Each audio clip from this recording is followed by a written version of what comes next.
மன்னார் பூநகரி ஒரு கேந்திர முக்கியத்துவம் வாய்ந்த இடம். அப்ப பூநகரியை கட்டுப்பாட்டுக்குள் வைத்திருந்தால் இந்த ஆனரவு வரையும் அவங்களுக்கு பிரச்சனை இல்லை. எனவேதான் பூநகரியை மன்னாரையும் மையப்படுத்தி இந்தியாவின் அதானி குழுமம் கூட செயற்பாட்டில் இறங்கியிருந்தது. அதானி குழுமத்தின் செயற்பாடு ரணிலினால் அவசர அவசரமாக முடிக்கப்பட்டது. கோத்தபாயாவினால் முதல் அவசரம் கொண்டு வரப்பட்டு ரணிலினாலும் அவசரமாக முடிக்கப்பட்டது தான் கூறப்படுகிறது.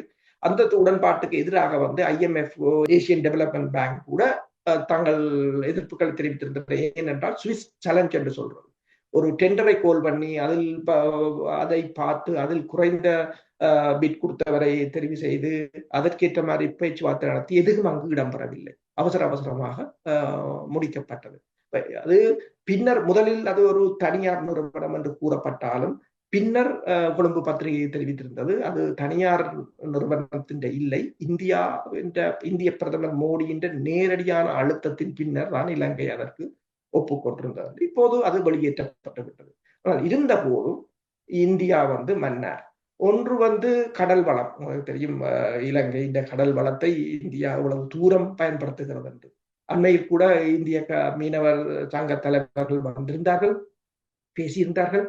பேசிய பிற்பாடும் கூட அவர்கள் பேசும் போது என்ன கேட்டார்கள் என்று சொன்னால் தங்களுக்கு ஒரு கிரேஸ் பீரியட் தர சொல்லி, அதாவது தாங்கள் யாழ்ப்பாணம் வரையும் மீனை அள்ளிக்கொண்டு போவதற்கு கால அவகாசம் தர சொல்லி கேட்டிருக்கிறார்கள். அதுக்கு மறுத்திருக்கிறார்கள் யாழ்ப்பாணம் மீனவர் சங்க தலைவர்கள். ஆனாலும் அவர்கள் சென்ற பிற்பாடு கூட யாழ் கடல் ஏரியில் வைத்து கிட்டத்தட்ட 12 இந்திய மீனவர்களை கைது செய்திருக்கிறார். அது மட்டுமில்லை, அந்த பேச்சுவார்த்தைக்கு வந்த தலைவர் ஒருவரே, மீனவர் சங்க தலைவர் ஒருவரே, அவர் மீது வழக்கு இருக்கின்றது.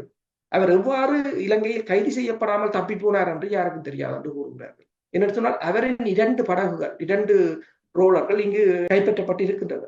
அதன் சொந்தக்காரர் அவர் என்று கூறுகிறார். அவ்வாறு இலங்கையின் பொருளாதாரம், நான் கூறினேன் எவ்வாறு தேயிலையை இந்தியா இப்போது இலங்கையை மேவி இந்தியா கையகப்படுத்த போகிறதோ வியாபாரத்தை, அதே போல கடல் வளத்தையும் இந்தியா கையகப்படும். அது மட்டுமல்லாது இந்தியா கொண்டு விளங்குகிறது 87ஆம் ஆண்டு இடம்பெற்றது போலதான் இந்தியாவை கொண்டு விளங்குகிறது. ஒட்டுமொத்த இலங்கையையும் கொண்டு வர முடியாது என்பதை இந்தியா ஓரளவு உணர்கின்றது. அப்ப அங்காளி பக்கம் சீனா வச்சிருந்தாலும் வடக்கையும் கிழக்கையுமாவது தங்கள் கைவசப்படுத்த வேண்டும் என்பதில் இந்தியா உறுதியாக நிற்கின்றது.